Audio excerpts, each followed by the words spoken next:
Olá pessoal, eu sou a professora Jerusa da disciplina Introdução à Teoria da Literatura e nós vamos continuar a nossa análise sobre o gênero lírico.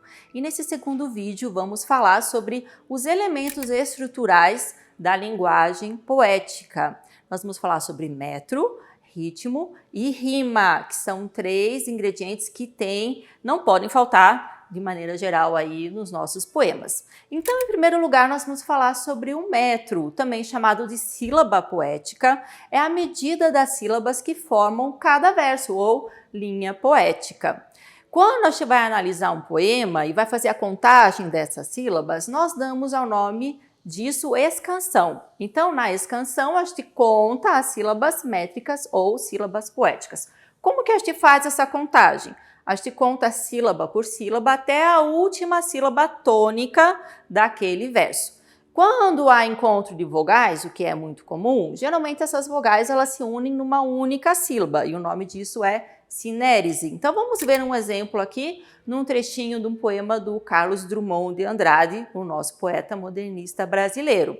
Temos aqui um poema numa medida chamada redondilha menor. A redondilha menor tem 5 sílabas poéticas, ou seja, todos os versos vão ter 5 sílabas. E diz o poema do Drummond: como pode o homem sentir-se a si mesmo quando o mundo some? Então, estou lendo bem destacado para vocês perceberem que cada verso é dividido em sílabas. Como pode o homem? Então, o men, que é a última sílaba, a gente não conta, porque é uma sílaba átona. Então, a gente termina a contagem em o do homem, não é aí o H-O, que é a quinta sílaba poética. E assim a gente vai fazendo a contagem em todos os outros versos. E a gente percebe, então, nesse poema do Drummond, que todos os versos contêm 5 sílabas poéticas, ou seja, existe uma regularidade. Quando esses versos têm 5 sílabas, eles são chamados de redondilha menor. Existem também outras medidas que vamos ver já já. Quando num poema não há essa regularidade, os versos são chamados livres. Agora nós vamos ver alguns metros que são clássicos, algumas medidas clássicas. Já falamos sobre a redondilha menor, que tem 5 sílabas poéticas. Existe também a redondilha maior, que tem 7 sílabas. É, por exemplo, usada em muitas quadrinhas cantigas, como Batatinha Quando Nasce, que é aí uma medida muito comum e muito musical. Nós temos os versos decassílabos, que são 10 sílabas poéticas, muito usadas nos sonetos, e temos os alexandrinos, também muito usados nas epopeias. Agora vamos falar sobre o segundo ingrediente que não pode faltar nos poemas, que é o ritmo. Ritmo, quando a gente fala em ritmo, pensa de novo na música, não é? Naquele toque, como se fosse a batida do nosso coração. Não é se o nosso coração ele não bate no ritmo, nós vamos chamar isso de uma arritmia, e isso é muito perigoso. Então, nas poesias, né, ou nos poemas, nós também temos um ritmo. Esse ritmo ele é marcado principalmente aí pela alternância entre sílabas átonas e tônicas, e é um elemento chave do fenômeno poético. Então, vamos ver um exemplo agora com um outro poeta, o Manuel Bandeira, também um modernista brasileiro, e vamos ver a estrofe final do poema dele intitulado Poema de Finados.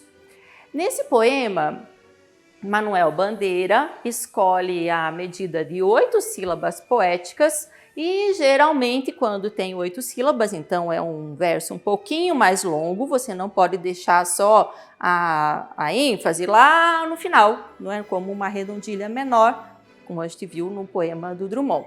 Então veja, no primeiro verso, o que resta de mim na vida. Então nós vamos ter um apoio na terceira sílaba poética, o resta, que vai ter aí uma ênfase maior, que vai fazer essa alternância entre sílabas fortes e sílabas fracas. E depois, nos outros versos, vamos ter algo parecido. Às vezes, vamos ter um reforço na terceira sílaba, às vezes na quarta sílaba. Veja lá o segundo verso. É a amargura que sofri. Aí a sílaba forte é o gu, a quarta, e o free. Pois nada quero, nada espero. De novo, a quarta sílaba tem um reforço maior, é uma sílaba tônica, e a oitava sílaba, o pé, também vai ser a sílaba tônica. E em verdade, estou morto ali. Então, aqui nós vamos ter um apoio na terceira sílaba. Então, essa alternância entre fortes e fracas, sílabas tônicas e átonas, é que vão trazer musicalidade ao nosso ouvido, principalmente quando a gente faz uma leitura em voz alta. O terceiro ingrediente, que é muito comum nas nossas poesias, é a rima, muito conhecida por todos nós. Nós, desde pequenos, não é? Ouvimos, como eu já mencionei, o Batatinha quando nasce, que tem rima. A rima é um ingrediente muito comum e também traz essa musicalidade, não é? Esse som agradável aos nossos ouvidos. E ela ocorre de que maneira? Entre a semelhança sonora dos fonemas, geralmente na última, mas não apenas, sílaba tônica do verso. Quando ela ocorre apenas no final, nós chamamos de rima externa. Mas pode haver também, pode ocorrer rima no interior do verso. Vamos ver um exemplo com o poeta português Camões, um trechinho agora de um soneto dele. Nós vamos ver que há rimas internas e rimas externas.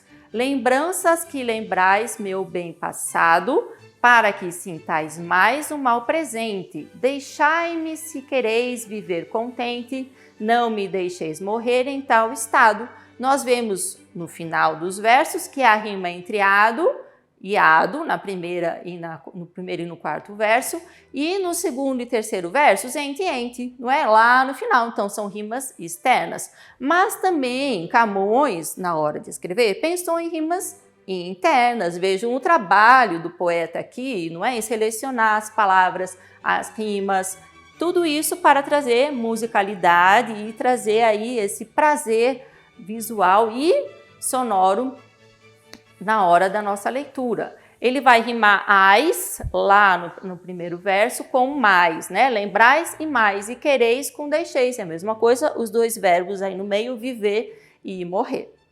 Então, essas são rimas externas e internas. Há ainda outras classificações que podem ser feitas nas rimas. Nós temos rimas consoantes, também chamadas de soantes, quando a semelhança entre lá no finalzinho, né, ou no meio dos versos, pode ocorrer com consoantes e vogais, como acabamos de ver no poema de Camões, entre ado, ente, ais. Então aí não é apenas a última letrinha que combina, mas nós temos consoantes e vogais reunidas.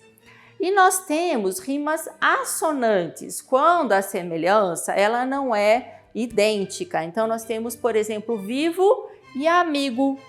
Elas rimam a partir do i, que é a vogal tônica, mas as consoantes não combinam. Então, muitas vezes, quando temos palavras que não são muito difíceis, não são muito fáceis, de combinar, aí uma rima que não é perfeita, vamos dizer assim. É uma rima assonante, mas não deixa de ser uma rima. Além disso, dentro da literatura, se faz a distinção entre rima rica e pobre, não é para ver, até dentro da literatura existem os ricos e os pobres.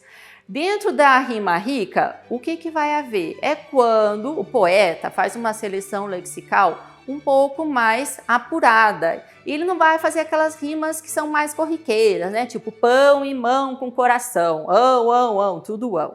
Ele vai selecionar dentro do grupo de palavras que são de classes gramaticais diferentes, como um substantivo, depois ele vai pegar um adjetivo, ele vai combinar também com um verbo, e isso é mais difícil de fazer. Então, são rimas pouco frequentes. E a rima pobre, como eu acabei de mencionar, são aquelas que são mais fáceis da gente combinar, são palavras mais frequentes, são palavras que são muito comuns na língua, geralmente aí, como eu já mencionei, ão, ou ou verbos ar, amar com dar, que são palavras que são fáceis de encontrar na nossa língua.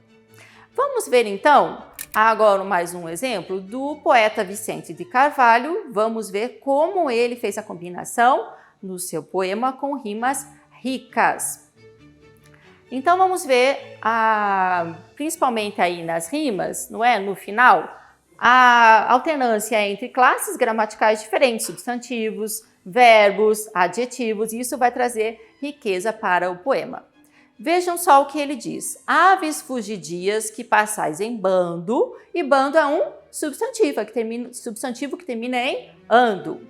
Pelo azul da tarde sobre o azul do mar, e aí ele colocou um som que é muito comum para nós, que é o ar.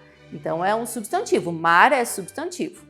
Aves fugidias que passais cantando, aí ele vai fazer uma espécie de repetição com o primeiro verso, e bando era um substantivo, lembram? E agora nós vamos ter cantando, que é um verbo. Então ele combinou um substantivo com um verbo, é uma rima rica. E por fim, ele vai combinar mar, que é um substantivo, com um outro verbo, que é passar. Que fazeis? Passar. Então ele rimou um substantivo com o verbo. Então esse é um exemplo de rima rica. E por que eu deixei ali A, B? Porque existe uma regularidade também entre as rimas, que é o que nós vamos ver agora. As rimas, elas podem ser dispostas de várias maneiras na estrofe. E a gente geralmente faz essa classificação a partir das letras do alfabeto. Então, A, B, C, geralmente vai estar essa letrinha em maiúsculo no final do verso. E aí a gente pode ver a estruturação do poema e como foi o projeto do poeta ao combinar essas rimas. Então, elas podem ser de diferentes maneiras. Pode ser emparelhada, intercalada, cruzada, misturada, pode ser AB, AB, AB, BA, AA, BB, ABC, ABC. E aí, se há um paralelismo, como vamos ver mais abaixo, pode ser, como nós acabamos de ver no poema do Vicente de Carvalho, que nós vimos que o primeiro verso era bastante parecido com o terceiro. Então, nós vamos chamar isso de A e depois a linha, porque existe um paralelismo. Já vamos ver exemplos disso também. Mas antes vamos ver uma rima cruzada com o poeta parnasiano Olavo Bilac. Ele escreve: cheguei, chegaste, vinhas fatigada, e triste, fatigado eu vinha. Tinhas a alma de sonhos povoada, a alma de sonhos povoada eu tinha. Então aqui a gente vê que ele alterna as rimas entre A, fatigada, depois B, vinha, vai voltar para o ada, que vai rimar com o primeiro verso, ada, e depois ele vai voltar para o inha, que vai rimar com vinha. Então, vinha e tinha vão também combinar. Então, vai ser essa estrutura, A, B. E ainda, para terminarmos, nesses modelos todos que temos de rima, nós temos uma última ideia, uma última proposta, que é a chamada rima encadeada, do francês enjambement.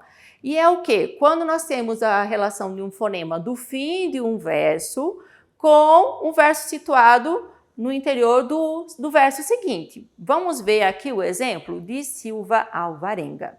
Ele escreve: ouve, ó Glaura, o som da lira, que suspira lagrimosa, amorosa em noite escura, sem aventura nem prazer. Então vocês podem observar que eu grifei lira, que é a maneira como termina o primeiro verso, vai ser recuperado no segundo verso com suspira. E aí esse segundo vai terminar com lagrimosa e depois esse osa vai ser recuperado em amorosa. Então ele vai fazendo uma espécie de corrente, não é? De encadeamento aí entre um verso e outro, que é uma outra maneira de fazer as rimas aí dentro da estrutura poética, que também dá muito trabalho, como vocês podem ver. Então, como é que a gente pode terminar esse vídeo? Agora, essa segunda aula, vamos pensar um pouquinho sobre o trabalho na hora de fazer os poemas. Vocês podem perceber que não é só inspiração, né? O trabalho poético é muito transpiração. O poeta, ele pensa muito, ele reflete, ele faz rascunho, ele joga fora, ele pega uma palavra, ele troca por outra, até que aquele mundo se transforme num universo que seja fechado em si mesmo e seja a melhor maneira de transmitir aquele estado de espírito que ele está naquele momento.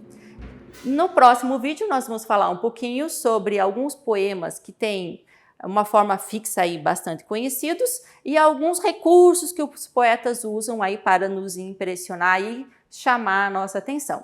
Já continuamos.